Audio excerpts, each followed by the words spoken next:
one of those purchases that you just get excited about. I am Elisabeth Brander. I'm the Rare Book Librarian. So this is our new purchase. This is the Ganmoku Shinron, which will loosely translate to Selected True Ophthalmology of All Times. This in particular caught my eye because the Becker Collection is one of the outstanding collections of rare ophthalmological texts in the world. So the way that Japanese books work is that they actually open from this side, and they are going to read vertically. The style of binding that this is done in is called fukuro toji, which is bound pocket books.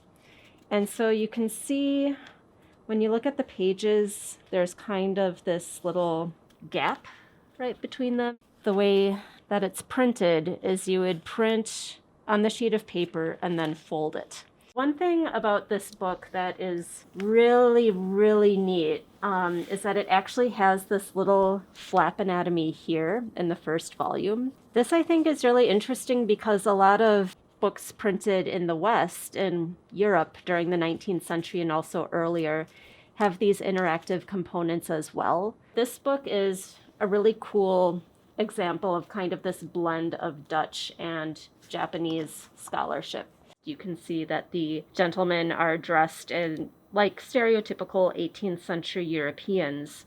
And actually here we have a book from the Becker Collection by Heister Lawrence, published in 1713. And when you look at the frontispiece there, you can see that it is very, very, very similar. One area that we're really interested in expanding our holdings is that East Asian material, because the history of medicine isn't just the history of Western medicine. And as we get more of an international student base, we want to incorporate that as well.